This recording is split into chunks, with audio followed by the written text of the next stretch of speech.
네, 오늘 창세기 6장 11절에서 13절 본문으로 영적 기만의 원인이라는 제목으로 하나님의 말씀 나누겠습니다. 오늘 본문은 노아 시대의 인류가 하나님의 준엄한 그 심판에 이를 수밖에 없었던 원인을 말씀하고 있습니다. 그런데 우리는 이런 말씀을 대할 때에 우리 밖에 있는 사람들에 관한 말씀이라고 그렇게 생각하는 경향이 많습니다. 맞습니다. 1차적으로는 교회 밖에 있는 사람들을 향한, 믿지 않는 사람들을 향한 경고의 말씀이기도 하지만 우리에게 주시는 말씀이기도 합니다. 우리 이런 이제 본문을 읽을 때 세상 사람들을 자꾸 떠올리죠. 그러면서 이런 몹쓸 사람들 심판받아 마땅하지.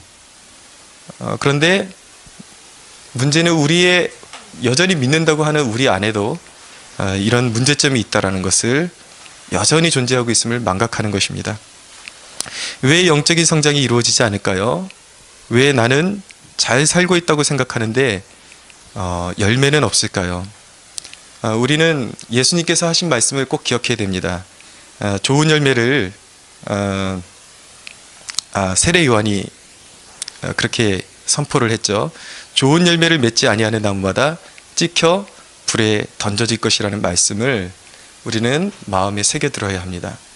그래서 우리의 믿음에 대한 늘 점검, 궁극적인 점검이 필요해요. 나 그냥 믿는다가 정도가 아니라 하루하루 내 삶 가운데 진정으로 주님이 원하시는 열매가 맺혀지고 있는지에 대한 점검이 필요한 것입니다. 그 우리의 성장을, 영적인 성장을 방해하는 요소가 뭐냐면 자기 자신을 스스로 너무 높게 생각하는 경향이에요. 이것을 다른 말로 뭐라 그러냐면 영적인 기만이라고 하는 것입니다. 그러니까 하나님이 우리를 생각하시는 것보다 자기 자신을 너무나도 좋게 이제 생각을 하는 것이죠. 왜 그럴까요? 잘못된 판단 기준으로 스스로 속이는 거예요. 객관적인 기준을 가지고 자기 자신을 봐야 되는데 자기 스스로가 기준이 되니까 늘 자기 자신은 괜찮게 보이는 것입니다. 그래서 오늘은 이제 이 본문을 통해서 영적 기만의 원인을 우리가 살펴보고 우리의 문제점이 무엇인지 점검하고 그리고 영적인 성장으로 나아가게 되는 축복이 있기를 원합니다. 영적 기만의 원인이 무엇이냐? 우리의 삶 가운데 나타나는 영적 기만의 원인은 무엇입니까? 첫 번째는 자기 만족입니다. 잘 들으십시오. 자기 만족입니다. 왜 우리의 영적인 성장이 방해되는가? 자기 스스로 만족해 버리기 때문이에요. 여러분, 그런데 심판의 기준은 무엇입니까? 11절에 보세요. 11절에 보면은 우리가 유심히 관찰해야 되는 그 본문 구절이 뭐냐면 온 땅이 하나님 앞에라고 말씀하고 있어요. 하나님 앞에. 그 다음에 12절에 보면 어떻게 시작하죠? 하나님이 보신즉 이렇게 말씀하고 있습니다. 심판의 기준이 무엇입니까? 심판의 기준은 하나님 당사자이세요. 근데 우리가 이것을 간과할 때가 너무나도 많다는 것입니다. 많은 사람이 그토록 자기 기만에 빠져서 자기 만족에 빠져서 사는 원인이 무엇일까요? 그것은 행위를 달아보는 기준을 하나님으로 생각하지 않는 것입니다. 내 스스로가 자기 자신으로 설정해 놓는 거예요. 그러니까 내 기준으로 나를 보고 내 기준으로 나의 행위를 살피니까 나는 늘 괜찮은 사람처럼 보이게 되는 것이죠. 제가 이웃 가게에 가서 전도했습니다. 그러니까 그 사장님이 하시는 말씀이 뭐냐면 시간이 되면 나가겠지만 지금은 시간이 없다라는 말씀이에요. 크리스마스라도 한번 와서 예배 드렸으면 좋겠다 그랬더니 크리스마스 때가 제일 바쁠 텐데 언제 거길 가고 있냐 그렇게 말씀하시더라고요. 제가 그렇게 말씀드렸죠. 한번 깊이 생각해 보시라고. 고등학교 때까지 교회 나가셨다는 것으로 알고 있는데 정말 생명이 귀중한 걸 안다면 시간이 안 나겠냐고, 시간이 나지 않겠느냐고. 제가 말씀드렸습니다. 왜 사람들이 하나님을 예배하러 나오는 자리를 거부할까요? 자기 자신은 괜찮다고 생각하기 때문이에요. 자기 만족인 것이죠. 이만큼 살고 있으면 괜찮게 살고 있는 것 아닌가라고 생각하는 것입니다. 문제가 없다고 생각하는 것이죠. 근데 보세요. 그분은 크리스마스 때 누구나 그렇게 생각할 것입니다. 크리스마스 때 예배를 안 드리고 장사를 하는 것이 세상적인 기준으로 봤을 때 이게 악이 될 수가 없죠. 그렇죠? 자기 기준으로 봤을 땐 전혀 악이 아닙니다. 하나님의 기준으로 봤을 때, 하나님의 눈이 바라보고 있을 때에 당연히 크리스마스는 온 땅을 지으신, 그리고 인류를 구원하러 오신 하나님의 아들을 예배하고 찬미하러 나와야 정상인 것이죠. 그러니까 하나님이 원하시는 일을 하는 것이 선인데, 그렇죠? 하나님을 원하시는 일이 선이라고요. 그런데 그 사람은 자기 기준으로 그게 선이라고 생각을 하는 거예요. 크리스마스 때 장사하는 것이 무슨 잘못이냐? 가장 바쁠 텐데. 그러니까 모든 사람의 삶이, 제가 지금 예를 한 가지 드린 거지만 이렇다라는 것입니다. 사회적인 안목으로 봐서는 악이 아닌 것처럼 보이지만 영적으로 봤을 때는 분명한 악이라는 것이죠. 그것은 하나님이 우리 각 사람에게 목적하신 삶이 있어요.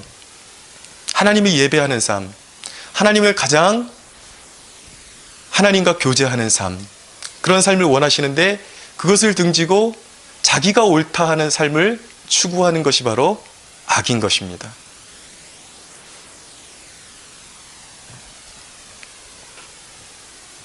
여러분, 요즘 갑질이다, 을질이다 하면서 갑을 논쟁이 참 이제 이렇게 많이 이제 대두되고 있습니다. 대한항공 사건 때문에 이제 더 이제 부각되기 시작하는데,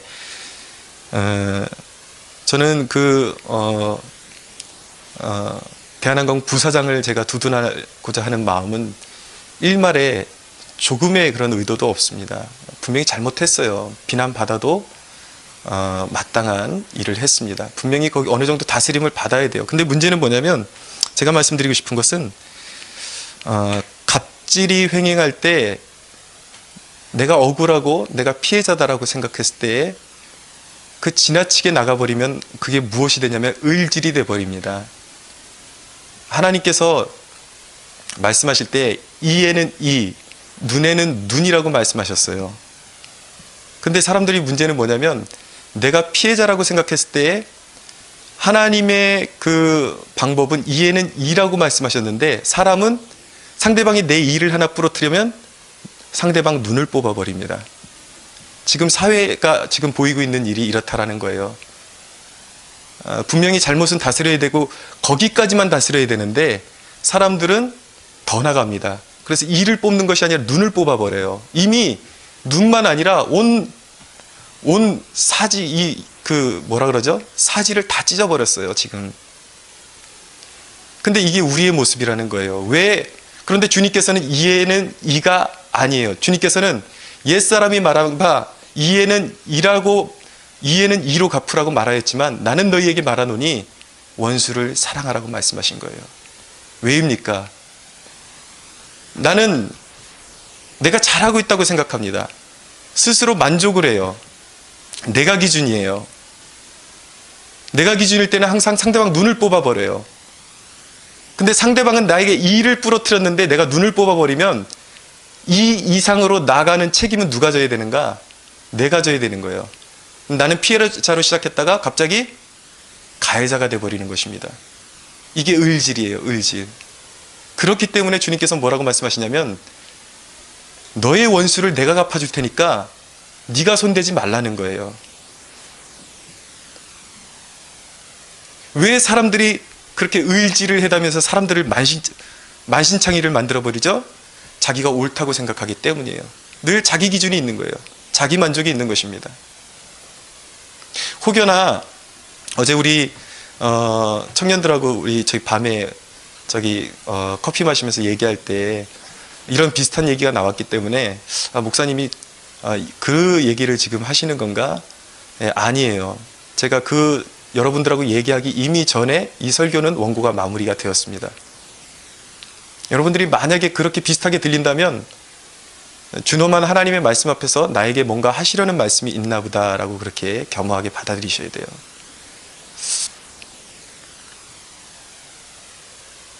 문제가 뭐예요? 우리 인간의 고질적인 문제가 무엇입니까? 나의 세계를 구축하려고 그러는 거예요. 내가 잘하고 있다.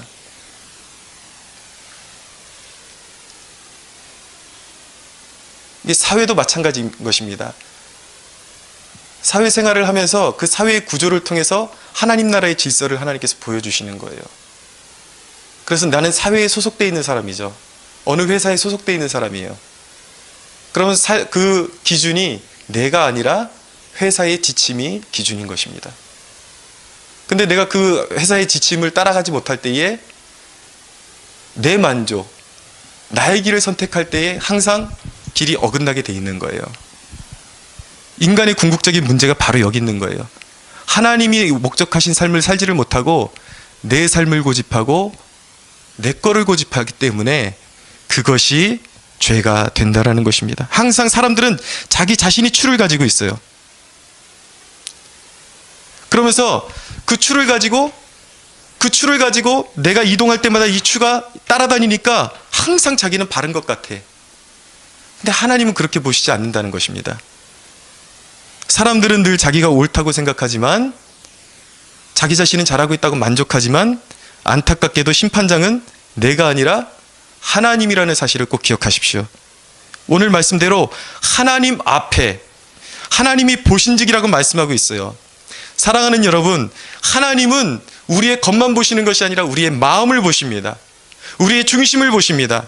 성경 곳곳에 다림줄이라는 것을 말씀하고 있어요. 우리의 행위를 살피는 하나님의 다림줄이 있습니다. 내가 내 추를 가지고 내 행위를 살피는 것이 아니라 하나님의 추가 나를 어떻게 바라보느냐가 기준이에요. 아시겠습니까? 여러분, 세상이 옳고 그름을 판단하는 것은 나가 아니에요. 하나님의 율법이고 계명인 것입니다. 그런데 모든 이들이 하나님을 벗어났다는 것입니다. 내 삶을 향하신 하나님의 계획 같은 것에는 관심이 없어요. 그것이 죄인 것입니다. 여러분, 제가 이미 아직 술 취하고 방탕한 것까지 거기까지 진도가 나갈 필요가 없어요. 사람들이 술 취하고 방탕해서 망하는 게 아니에요. 하나님 앞에 심판을 받는 것이 아닙니다. 그 이전에 인간의 존재 상태가 이미 죄라는 거예요. 누군가는 그렇게 말할 수 있겠죠. 나는 평범한 한 가정의 가장일 뿐이고 아내일 뿐인데, 나는 끔찍히 자녀들을 아꼈는데, 나는 주어진 일에 최선을 다했는데, 그렇게 말할 수가 있겠죠. 그게 아니라는 거예요, 여러분. 여러분은 누구의 소생입니까? 하나님의 소생입니다. 모든 인류는 하나님의 소생이에요. 하나님의 작품이에요. 마치 이런 것입니다. 어느 누군가가 부모를 거역하고 저 부모가 내 부모가 아니라는 거예요. 부모가 이 자녀에게 원하는 그런 삶의 그런 소망이 있는데 부모의 기대를 저버리고 자신의 삶을 소진하고 탕진해버리는 것입니다. 하나님 앞에 모든 인류가 이렇다는 것입니다. 그것이 문제예요. 근데 어떤 사람은 그렇게 말하겠죠. 내가 이 정도의 선행을 하고 살았지 않습니까? 내가 누구를 이렇게 도와줬고 가난한 사람들 이렇게 도왔잖아요. 그런데 여러분, 선행이 구원에 이를 수 없는 이유는 무엇이냐면 하나님의 주되심을 인정하지 않고 예수 그리스도의 주되심을 인정하지 않고 주님을 벗어나서 이루는 우리의 선행이, 그것이 바로 하나님을 반역한 것에 대한 정당화시키는 도구가 되기 때문이에요. 하나님과의 관계가 비틀어졌는데 하나님의 앞에 반역해서 하나님과의 관계가 올바로 이루어져야 되는데 그것은 간과하고 내가 이렇게 착한 일을 했잖아요. 그러니까 나 괜찮은 사람이잖아요. 그렇기 때문에 이 선행을 통해서 하나님을 무시한 것을 대체하려고 하는, 정당화시키려는, 그렇기 때문에 하나님을 벗어나서 인간이 하는 선행은 사실은 그것을 통해서 구원받으려고 할 때, 그럴 때는 그것이 가장 악한 것입니다.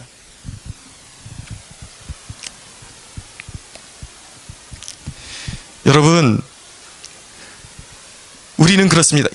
자녀를 사랑하고 삶의 부분적으로 선해 보이는 것들이 있을지라도 궁극적으로 하나님을 등지고 가는 상태에 있기 때문에 그것 때문에 심판을 받는 것입니다.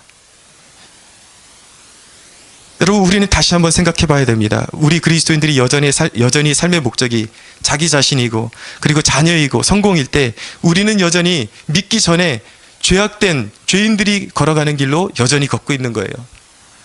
하나님이 기뻐하시는 길로 가고 있지 못한 것입니다. 사도 베드로는 오순절의 설교를 통해서 이렇게 선포했어요. 너희가 십자가에 못 박은 이 예수를 믿어야 된다라고 말한 것입니다. 당황스럽죠? 우리가 도대체 사람들이 그 설교를 들었을 때 어떻게 생각했을까요? 내가 언제 예수를 십자가에 못 박았습니까? 라고 묻지 않았겠습니까? 근데 여러분, 하나님을 등지고 떠난 자들의 죄를 위해서 아들을 하나님께서 주셨는데 그 은혜를 거부하는 것이 바로 예수님을 십자가에 못 박는 죄에 동참하고 있는 것이에요. 주님이 가신 길을 외면하고 주님이 우리를 위해서 십자가를 지셨는데 우리 그리스도인들이 주님이 가신 길을 외면하고 내 삶이 편치 않다고 원망할 때에 그것은 바로 우리 주님을, 내가 섬기는 주님을 외면하는 처사인 것입니다. 나만 받는 고난이 아니에요. 나만 받는 모욕이 아니에요. 그분이 걸어가신 길이라고요. 그래서 그리스도인들은 그런 고난의 길을 걸어갈 때 이것이 바로 우리 주님이 나를 위해서 걸어가신 길이라는 그 믿음을 가지고 기쁨으로 그 고난에 동참할 수 있어야 하는 것입니다. 요한일서 1장 8절에 10절은 말씀합니다. 만일 우리가 죄가 없다고 말하며 스스로 속이고 또 진리가 우리 속에 있지 아니할 것이요. 만일 우리가 우리 죄를 자백하면 그는 미쁘시고 의로우사 우리 죄를 사하시며 우리를 모든 불의에서 깨끗하게 하실 것이요. 만일 우리가 범죄하지 아니하였다 하면 하나님을 거짓말하는 이로 만드는 것이니 또한 그의 말씀이 우리 속에 있지 아니하니라 라고 말씀하고 있어요. 만일에 나의 판단이, 여러분들 스스로의 판단이 여러분들 스스로를 하나님 앞에 낮추지 않으면 끝까지 나는 하나님 앞에 고칠 것이 없고 나는 완전하다고, 나는 하나님 앞에 할 만큼 다 했다고 그렇게 말한다면 하나님은 여러분을 무엇으로 판단하시냐면 율법으로 판단하시는 거예요. 법으로 판단하시는 것입니다. 여러분, 자기 만족에는 항상 좋지 않은 열매가 맺혀져요. 늘 하나님 앞에 자기 자신을 겸허하게 세우지 않는 사람에게는 좋은 열매가 맺혀질 수가 없습니다. 자기 만족의 열매는 이기심이에요. 늘 이만하면 됐다고 생각하니까, 나 정도면 됐다고 생각하니까 나를 있게 해준 사람들에 대한 배려는 생각하지 못하는 것입니다. 자기 만족의 열매는 욕심이에요. 더 힘든 삶이 보이지 않습니다. 나보다 더 힘들게 살아가는 사람들의 삶이 보이지 않아요. 더 갖고 싶고 더 편해지고 싶은 것입니다. 그리고 자기 만족에 취해 사는 사람은 항상 미성숙이라는 열매를 맺습니다. 왜입니까? 자기 자신이 온전하다고 생각하기 때문에 자기 자신 안에 있는 영적인 미숙함을 보지 못하는 것이에요.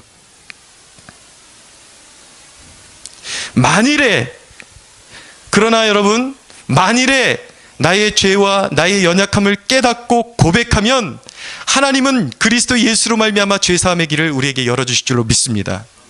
은혜로 우리를 덮어주실 거예요.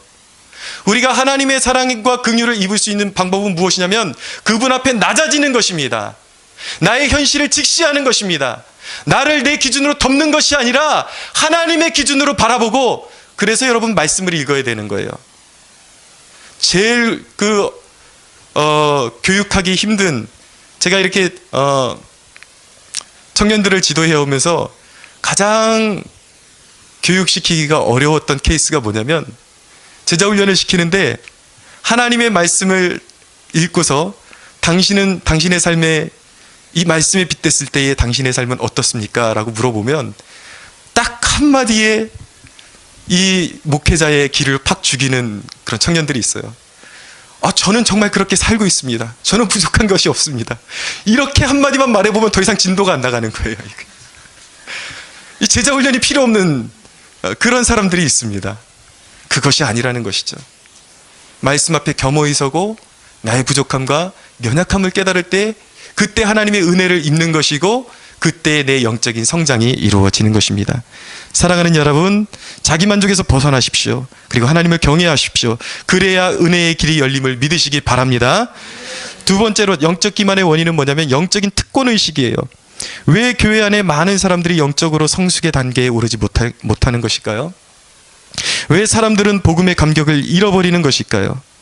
흔한 오해는, 잘 들으십시오 여러분, 교회 안에 흔한 오해가 무엇이냐면 복음은 처음 믿을 때만 필요하다고 생각하는 것입니다. 예수 믿는 것은 내가 지옥 갈 수밖에 없는 죄인이었는데 내가 예수 믿었으니까 나는 천국 갈 사람이니까 더 이상 복음이 필요 없다라는 그런 착각을 가지고 살아가는 것이에요. 영적인 특권의식이 문제인 것입니다. 나는 이미 다 됐다. 운동을 하면요, 그런 운동을 하면 그런 체험을 하게 됩니다. 이제 기구를 몇 번 들었다 놨다 하면은 근육이 탱탱해지는 것을 느낍니다. 그럼 순간 착각을 해요. 나도 한 근육 한다. 나도 근육이 이제 울룩불룩 나오는구나. 그런데 제 앞에 코치가 우통을 벗고 한번 지나가면 그 노래의 가사가 떠오릅니다. 그대 앞에만 서면 난 왜 작아지는가. 순간 내가 대단하다고 생각했다라는 것, 착각이라는 것이 한눈에 보이는 것이죠. 이상하게 마음과는 달리 거울을 보면 아무것도 없는 초라한 제 모습을 바라보게 됩니다. 순간적으로 근육이 그냥 단단해졌던 것 뿐이죠. 아무것도 아니에요. 많은 사람들이 자기의 영적인 빈약함을 보지 못합니다. 왜입니까? 특권의식 때문입니다. 이미 나는 됐다.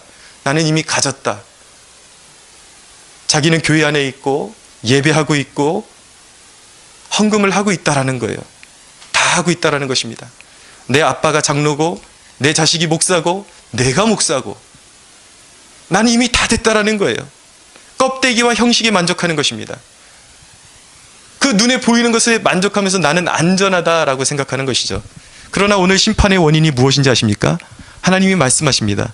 모든 혈육 있는 자에게, 모든 혈육 있는 자가 부패했다라고 말씀하고 있어요. 그들의 행위가. 예외가 없습니다. 사도 바울의 표현에 의하면 헬라인이나 유대인이나, 특별히 이 말씀은 유대인들에게 충격이 되는 말씀이었어요. 왜냐하면 그들에겐 특권이 있었기 때문입니다. 하나님께서 민족적으로 선택받았어요. 성전이 있어요. 하나님의 말씀을 받았어요. 율법을 받았어요. 특권의식이 있는 거예요. 혈통적으로 유대인이라는 것이 자신들을 구원해 줄 것이라고 그렇게 믿었어요. 그런데 사도 바울은 가차없이 선포합니다. 헬라인이나 유대인이나 모두가 하나님의 심판 아래에 있다고 말씀하고 있어요. 정신 차려야 합니다. 이곳에 예배드리는 것이 여러분들의 구원을 보장해 주는 것이 아닙니다. 예배가 여러분들의 구원을 보장해 주는 것이 아니라 구원받고 진정으로 예수의 생명이 있는 사람들이 드리는 것이 예배인 것입니다. 할렐루야. 거꾸로 가시면 안 돼요. 여러분, 특권 아래에 있으면 안 되고 하나님 앞에 계급장을 다 떼고 서야 하는 것입니다. 내가 누구고 심지어는 저도 내가 목사라는 것을 의지하면 안 되는 것이에요. 예배의 자리에는 벌거벗고 서야 하는 것입니다. 죄인의 모습으로 서야 은혜가 임하는 것입니다. 내가 예배를 드렸다가 아니에요. 어떻게 해야지 예배를 드린 것입니까? 예배 중에 내가 예수를 만났다가 되어야 하는 것입니다. 주님은 말씀하세요. 너희의 곤고한 것과 가련한 것, 그 눈먼 것을 좀 보아라. 최선을 다하고 있다고 하지만 게을러 터진 것을 좀 보고 열심을 내라. 회개하라. 예수님의 말씀이에요. 너희의 마음의 문을 열어서 너희의 만족에 스스로 취해 있지 말고 내가 들어갈 자리를 마련하라. 주님의 음성인 것입니다. 요한복음 5장에 보면은 예수님께서 유대인들에게 말씀하십니다. 너희가 너희들 스스로 영광을 취하고 나를 믿지 않는다라고 말씀한 거예요. 무슨 말씀입니까? 나는 유대인이고 나는 예배를 드렸고 나는 제사를 드렸고 나는 11조를 드렸고 다 했기 때문에 오늘 예배 좋지 않았어? 오늘 예배 끝내줬지? 스스로들 만족하고 예배 드렸다고 생각하지만 예수님 말씀하시는 거예요. 너희가 그렇게 스스로 만족하기 때문에 내가 너희들의 삶 가운데 들어갈 자리가 없다. 너희들은 헌금한 것으로 너희들이 기독교인이라고 생각하고 너희들이 예배에 참석한 것으로 기독교인이라고 생각하기 때문에 정작 내가 너희들의 마음 가운데 들어가고 싶지만 들어갈 자리가 없다. 심각한 것입니다. 여러분들 예수를 만나는 예배가 되어야 할 줄로 믿습니다. 가장 낮아지고 낮아져서 예수님이 나의 삶의 전부이시고 나의 삶을 돌아봤을 때 주님이 없이는, 주님이 내 삶의 전부이시고 주님이 없이는 하루도 살 수 없습니다 라면서 여러분들이 눈물로 통회하는 자리까지 나아가지 않는다면, 그런 예배가 여러분들의 삶 가운데 주어지지 않는다면 우리는 예배하지 않는 것입니다. 그건 예배가 아닙니다. 사랑하는 여러분, 우리의 욕심도 내려놓고 정욕도 내려놓고 세상과 나는 간 곳 없고 오직 예수만을 바라보고 예수만으로 채워지는, 하나님만으로 채워지는 그러한 예배자들이 되기를 축원합니다. 아멘. 여러분, 매 순간 복음의 은혜가 필요한 존재임을 직시하십시오. 누가복음 18장에 보면 바리새인과 세리가 기도하는 장면이 나옵니다. 근데 이 바리새인은 어떻게 기도했냐면 서두가 이거예요. 나는 저 세리와 다른 것을 주께 감사하나이다. 나는 11조도 드리고 나는 겉으로 보이는 어떤 죄도 저지르지 않았습니다. 나는 틈만 나면 금식했습니다. 자기 행위를 의지해서 나가는 거예요. 그런데 세리는 뭐라고 기도했냐면 하늘을 바라보면서 그저 한숨을 푹 쉬면서 내가 내 마음을 살폈을 때 하나님 앞에 내가 옳다고 주장할 아무 근거를 찾지 못하겠습니다. 나는 그저 하나님이 나를 불쌍히 여겨주셨으면 좋겠습니다. 나를 불쌍히 여기소서. 나는 죄인입니다. 그게 세리의 기도였어요. 예수님께서 뭐라고 말씀하셨는지 아십니까? 저 바리새인이 아니라 저 세리가 의롭다함을 받았다라고 말씀하셨어요. 잘 기억하십시오. 바리새인보다 세리가 좀 더 의롭다가 아니라 바리새인은 아예 의롭지 못한 존재가 되었습니다. 주님께서는 세리가 의로운 존재라고 선포하셨습니다. 여러분, 특권의식을 버리세요. 여러분이 하나님의 은혜를 의지하지 않고 여러분의 자랑을 의지할 때 하나님은 여러분들에게 법을 갖다 대세요. 법이라는 것은 무서운 것입니다. 여러분들이 100을 잘하다가 하나를 잘못하면 여러분들이 범법자가 되는 거예요. 그게 법이에요. 여러분들이 나 잘났다 그러면 하나님께서 은혜를 갖다 대시는 것이 아니라 법을 갖다 대시는 것입니다. 그런데 여러분, 우리가 은혜를 의지하면 하나님이 우리의 허물을 덮어주십니다. 그래서 우리에게 예수가 필요합니다. 복음의 처음부터 끝까지 모든 순간순간마다, 왜냐하면 우리는 불완전하기 때문이에요. 100번에 한 번을 실수하는 것이 아니라 100번에 80번은 실수하는 사람들이 우리인 것입니다. 은혜가 필요합니다. 예수의 보혈이 필요합니다. 순간순간마다 깨끗함을 받아야 합니다. 믿습니까? 예수는 우리의 생명이에요. 처음과 끝입니다. 그분 자신이 알파와 오메가이시지만 우리 인생의 알파와 처음과 끝도 예수 그리스도이십니다. 그런데 여러분, 우리의 연약함을 깨닫고 은혜를 의지하면요, 더 깊은 헌신으로 들어갑니다. 은혜 하는 사람들이 이 은혜를 남용하는 경우가 뭐냐면, 모든 것이 은혜니까 적당히 하면 되지. 그렇지 않아요. 진짜 은혜 받은 사람들은 아주 깊은 헌신의 세계로 들어갑니다. 제가 일컨대 두 교회에서의 경험을 말씀드리겠습니다. 단기 선교를 준비하고 있었어요. 근데 한 교회에는 청년들이 자발적으로 이제 방학 때지만 거의 매일 모여서 선교를 준비하는 것입니다. 매일 모여서 눈물로 기도하고 뜨겁게 기도하고, 누가 강요하지 않았어요. 자발적으로 그렇게 하는 사람들이 있었습니다. 그렇게 했던 학생들이 있었어요. 근데 한 교회에는 똑같이 이제 그때 단기 선교를 준비하고 있는데 일주일에 하루를 나오라 그랬는데 그것마저 시간도 못 지키고 못 나오는 거예요. 책망했죠. 그때 청년들이 하는 말이 뭐냐면, 학생들이 하는 말이 뭐냐면, 우리는 최선을 다했습니다. 우리는 이렇게 바쁘게 살고 있는데 왜 당시 전도사님이었죠, 제가. 전도사님은 그것을 이해를 못 해주시는 것입니까? 너무 당당한 거예요. 일주일에 하루도 주님 앞에 헌신을 못하면서 너무 당당한 것입니다. 여러분, 일주일 내내 나와서 준비하는 학생들과 일주일에 한 번도 제대로 못 나오는 학생들의 스케줄이 다를까요? 전혀 그렇지 않습니다. 똑같은 하늘 아래서 똑같이 살고 있었습니다. 이런 거예요, 여러분. 왜 그렇게 헌신의 부족함이 나타나는 것일까요? 자기 자신의 부족함을 모르기 때문이에요. 나는 할 만큼 다 하고 있다, 주님 앞에서. 여러분, 나의 부족함을 깨닫지 못하면 성장하지 못합니다. 여러분, 영적인 더 높은 이상을 가져야 돼요. 나의 헌신의 기준은 내 자신이 아니라, 내가 할 만큼 했다가 아니라 늘 성경에 하나님 앞에 살아왔던 그런 유능한 그런 성경의 인물들을 내 삶의 멘토로 삼고 나를 성장시켜야 하는 것입니다. 우리는 하루에 5분도 기도 안 하고 나는 할 만큼 했다고 말할 수 있겠지만, 다니엘을 보십시오. 하루에 3번씩 국정을 보살피면서 정치인으로서 너무나도 바쁜 삶을 살면서도 하루에 3번씩 예루살렘을 향해서 문을 열고 창문을 열고 기도했습니다. 그것이 그의 의로움이 아니었어요. 왜 그렇게 기도했는가? 하나님의 은혜를 알기 때문이었어요. 은혜 없이는 살 수 없기에, 은혜 없이는 채워질 수 없기에, 은혜 없이는 내 삶에 있는 문제를 뛰어넘을 수 없기에, 은혜를 알기에 하루에 3번씩 기도했던 것입니다. 은혜를 알면 내가 이만큼 했다라고 헤아리지 않아요. 헤아리는 사람은 법 아래에 있는 사람입니다. 내가 이만큼 했는데 하나님도 여러분들을 헤아리실 거예요. 은혜 아래에 있는 사람들은 삶과 헌신이 분리되지 않습니다. 하나가 돼요. 그러니까 억지가 아니라 일주일에 매일매일 교회를 나와도 지치지를 않습니다. 그것이 그들의 기쁨이 되기 때문이에요.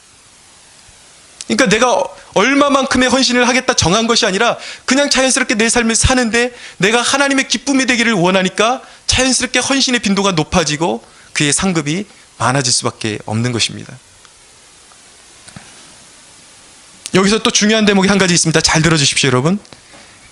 그러나 우리가 하나님 앞에 헌신은 해야 되지만 자기 열심에 의지하는 영적인 특권자들의 위험성이 있습니다. 우리가 헌신을 하지만 절대 자기 힘으로 해서는 안 되는 것입니다.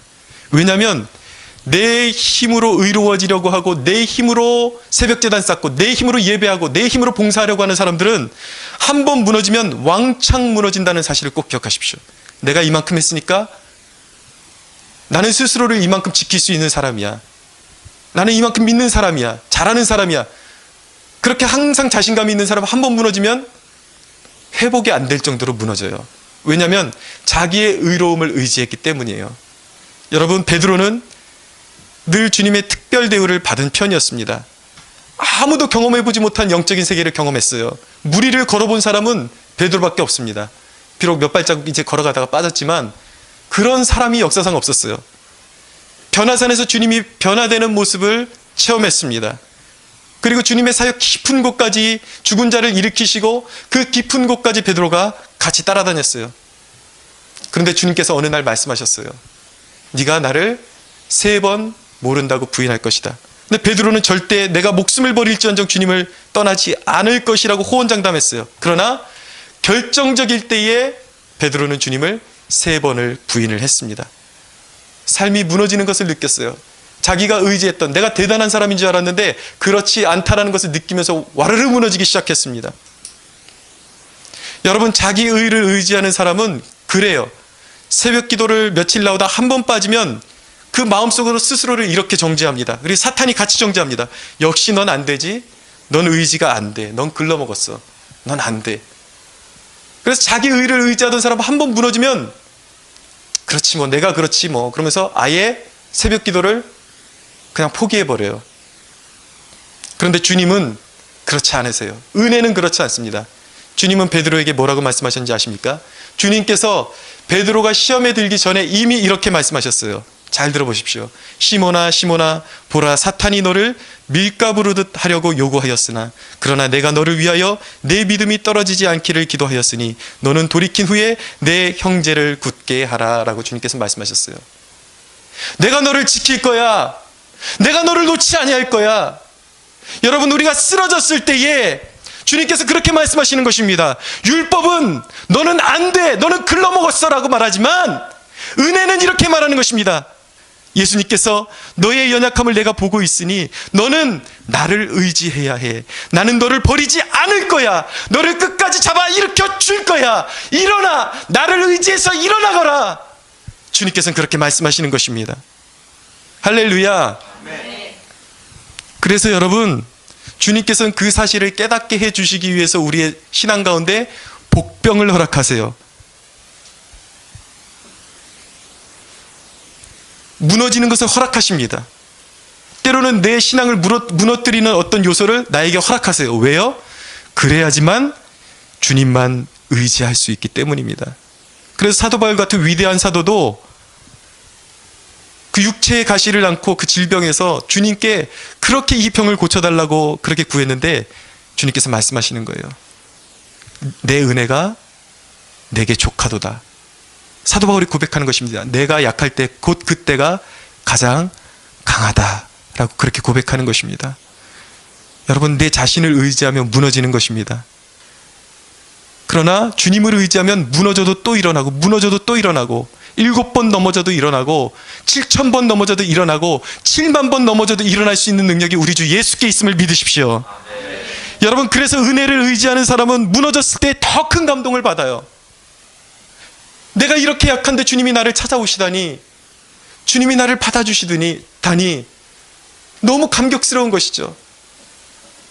그래서 여러분, 뭐 한 말로 좀 어폐가 있을지 모르겠지만 너무 완벽하려고 하는 사람은 은혜가 없습니다. 가끔은 무너져야 돼요. 그래야지 주님의 은혜가 얼마나 큰지를 깨달을 수가 있습니다.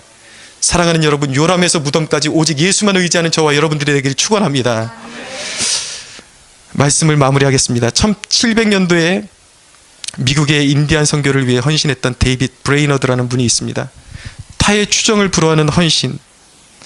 어떤 헌신이었냐면 말이 지쳐서 쓰러지도록 말을 타고 다니면서 인디언들을 찾아다니면서 설교했던 선교사였어요. 너무 건강을 돌보지 않아서 너무 헌신했기 때문에 29살에 생을 마감할 정도로 자기의 건강을 돌보지 않고 주님께 헌신했던 사람입니다. 기독교 역사에 가장 경건한 삶을 살았던 사람이에요. 그럼에도 불구하고 그는 수시간씩 엎드려 하나님 앞에 기도하며 늘 죄 때문에 울부짖으면서 자기의 죄의 용서함을 위해서 주님께 부르짖었습니다. 이것이 위대한 기독교인들의 특징이에요. 조금 경건해졌다고, 조금 남들보다 더 체험을 했다고 교만해지지 않았다라는 것입니다. 늘 자기의 부족함을 보고 은혜를 구했던 사람, 그 사람이 바로 데이빗 브레이너드였습니다. 그래서 비록 짧은 인생을 살았지만 그의 사역을 통해서 험난한 고난을 통해서 인디언들이 회심하며 주께로 돌아오는 역사들이 일어났습니다. 그러나 그의 삶의 위대한 것은 솔직히 그의 일평생에 그의 수고한 것보다 그렇게 많은 숫자의 인디언들이 회심하지는 않았어요.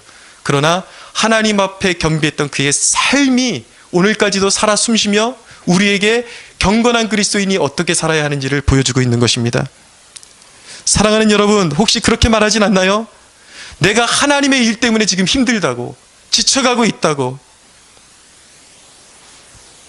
여러분, 솔직히 말해볼까요? 여러분들의 삶 가운데 시간이 남으면 여러분들이 그 시간을 제대로 활용할 수 있을 것 같습니까? 우리 이미 그런 것들을 다 경험해보지 않았나요? 시간이 남으면 좋은 곳에 활용하는 것이 아니라 오히려 열매 없는 소모적인 일에 우리의 시간이 빠져나가게 되는 것입니다.